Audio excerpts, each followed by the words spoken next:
The summer heat was merciless that afternoon. Beale Street shimmered like a mirage, its air thick with the hum of old blues and the faint clatter of Memphis life. Amidst the chatter of merchants and the lazy sway of sunlight on cracked pavement, a 17-year-old girl stood beside an old upright piano. Its varnish was chipped, its keys yellowed with age, and yet, to her, it was priceless. It was her father's piano, the same instrument that had filled their small living room with music before the silence of loss took over. She had placed a hand-painted sign against it, "For sale, $200. But that was before Elvis Presley showed up. Before we dive into this rare and emotional story, a glimpse into the humanity of the king of rock and roll that few have ever witnessed, make sure to subscribe, like, share, and comment below. These moments from the untold chapters of Elvis's life deserve to live on, and your engagement keeps them alive for generations of fans who still believe in the magic of his music. The girl's name was Emily. She wasn't a musician, but her father had been. He played the blues with calloused hands and a heart too tender for the world. When he passed away suddenly the year before, Emily's mother struggled to keep their small home. The bills piled up like forgotten songs, and soon the only thing left of her father's legacy was the piano, a relic that carried every note of his laughter and sorrow. That morning, Emily had dragged the piano out to the street, her arms trembling from the effort. She didn't want to sell it. But she needed to. $200 meant keeping the lights on a little longer, maybe buying groceries for her mother. She had no idea that destiny was already walking down the street toward her, wearing a black leather jacket and a quiet smile. It was 1961. Elvis Presley, at the height of his fame, was visiting Memphis after filming Wrapped in Hollywood. He had everything: fame, money, legions of screaming fans, but he missed something the world couldn't give him: simplicity. The kind that came from real human connection, from moments unscripted and raw. And so, that afternoon, while his entourage trailed behind, Elvis asked his driver to pull over. Something about that piano, that young girl standing nervously beside it, stopped him. He walked toward her. The crowd began to gather, whispers spreading like wildfire. "Is that Elvis Presley?" someone gasped. Cameras clicked. But Elvis didn't notice. His eyes were fixed on the piano, then on Emily. "Mind if I play a tune?" he asked, his voice as soft as the breeze cutting through the heat. Emily nodded, too stunned to speak. She stepped aside as the king of rock and roll sat down on the worn stool. For a moment, the world fell silent. Then, with a slow press of his fingers, he brought the old piano back to life. The notes rang out, imperfect, slightly out of tune, but real. The sound wove through the crowd, through the buildings, through the aching memories that hung in the air. He played an old gospel melody, something his mama used to sing when times were hard. People stopped in their tracks. Shopkeepers leaned out their doors, mothers hushed their children, and for those few minutes, Elvis Presley wasn't a superstar. He was just a man remembering where he came from. Emily felt her throat tighten. She had grown up hearing her father play the same song on that very piano. Now, to hear Elvis playing it, it was as if her father's spirit had been resurrected through those keys. When the last note faded, the crowd erupted in applause. But Elvis didn't smile. He turned to Emily and asked, "Why are you selling it?" Tears welled up in her eyes. "It was my dad's," she said. "He passed away. We need the money." Elvis looked at her for a long moment, his expression unreadable. Then he reached into his jacket pocket and pulled out a small roll of bills.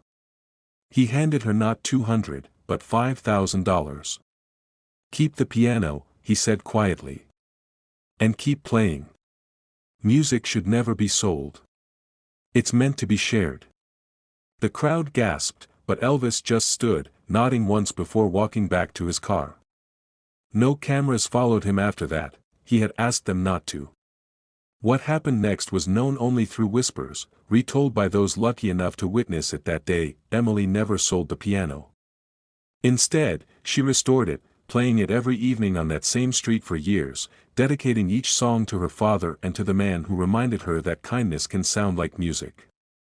The story spread slowly, not through tabloids, but through the people who had been there, who had seen the king's humility up close. Years later, when Elvis Presley passed away, Emily attended the vigil outside Graceland.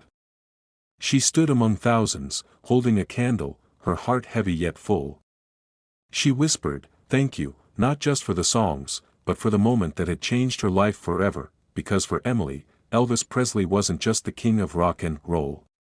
He was the man who saw her pain and turned it into melody, who taught her that even in the spotlight, true greatness shines brightest in quiet acts of compassion. That Beale Street afternoon became one of the countless untold stories that define Elvis's legacy.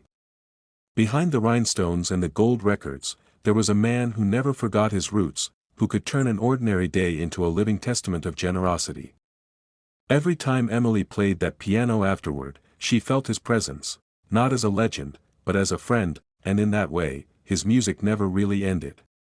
It just kept echoing, in living rooms, radios, hearts, and the souls of those he touched without even trying. Emily didn't sleep that night. The memory of Elvis's voice, the warmth of his words, and the impossible kindness he'd shown played on a loop in her mind.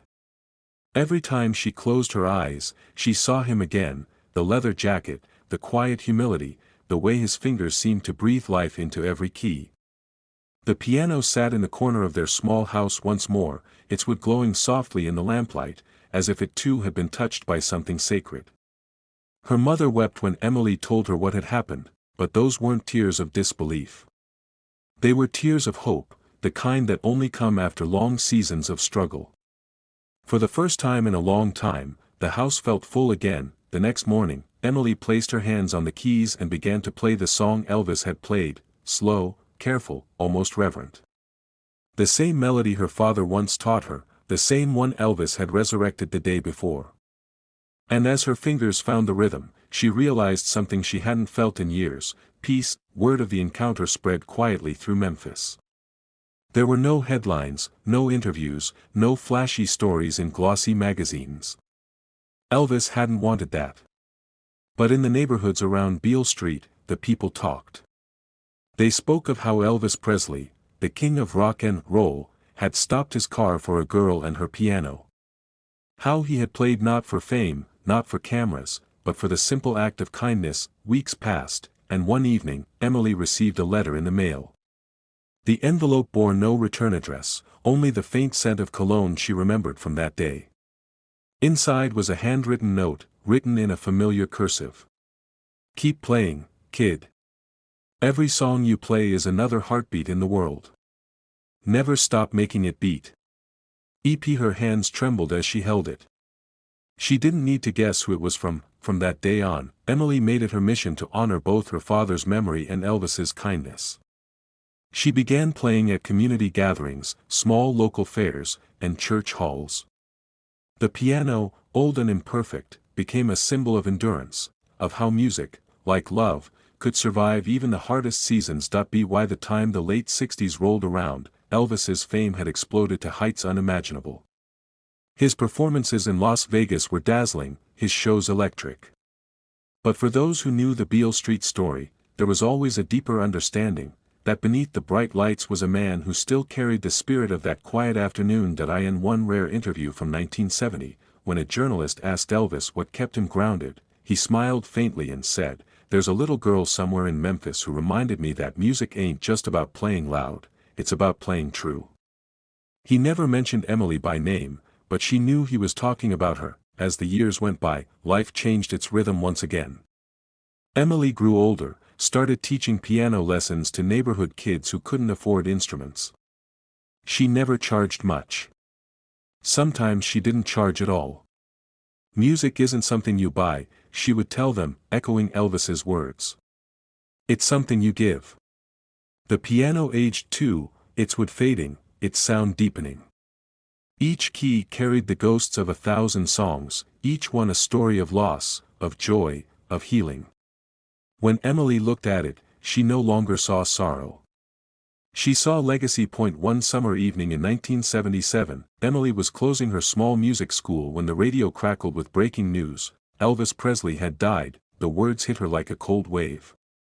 For a long time, she didn't move. The world outside seemed to freeze. Even the wind that slipped through the window felt heavy with silence. She walked to the piano, his piano, and sat down. Her hands hovered over the keys, trembling. Then, softly, she began to play the song he had once played for her father's memory. The same melody that had tied their souls together in that fleeting, miraculous moment on Beale Street. The notes were faint at first, almost breaking. But as the tears fell, the music grew stronger, fuller, brimming with something bigger than grief. Outside, her neighbors heard the sound and stopped in their tracks. One by one, people came out of their houses, gathering on the street just as they had years ago. Some brought candles. Others just stood there, listening. Emily didn't look up. She didn't need to. She could feel him there, the same calm presence, the same warmth that had once turned an ordinary afternoon into something eternal. When the final note faded, she whispered, "Thank you, Elvis." It wasn't just gratitude for the money or the piano. It was for the lesson he had left behind, that compassion can echo louder than applause, and that sometimes, the most powerful performances happen off stage. Decades later, Emily's piano became a relic of Memphis history. Music historians sought it out, journalists tried to track down the full story, but Emily never gave interviews. She believed the magic of that day belonged not to fame, but to memory. When she passed away, her students and neighbors gathered to honor her life. They placed the piano in the center of Beale Street, under the same sunlight that had once bathed it in 1961. Musicians of every age came to play a song, each one different, each one carrying a piece of the king's spirit. As the sun dipped below the Memphis skyline, a young boy, no older than 17, approached the piano. He hesitated for a moment, then began to play the old gospel tune. The same one Elvis had played. The same one Emily had carried through her life, and somewhere, perhaps just beyond the reach of sound, the echoes of a familiar voice seemed to hum along, soft and steady. "Keep playing, kid. Every song you play is another heartbeat in the world." This is more than just a story about Elvis Presley. It's a reminder that legends are made not only on stages, but in the quiet acts of grace that ripple through time. The king of rock and roll may have filled arenas, but he also filled hearts, one at a time, in moments the world was never meant to see, and maybe that's what keeps him alive even now. Not just the music, not just the fame, but the kindness that still beats, somewhere in Memphis, beneath the rhythm of an old piano. If this story touched your heart, don't let it end here. Subscribe to the channel for more true, untold stories behind the legends. Like this video if you believe kindness can echo louder than fame. Share it with those who still believe in the power of music and memory, and comment below. Tell us what Elvis Presley means to you, because every time you share his story, the music plays on forever.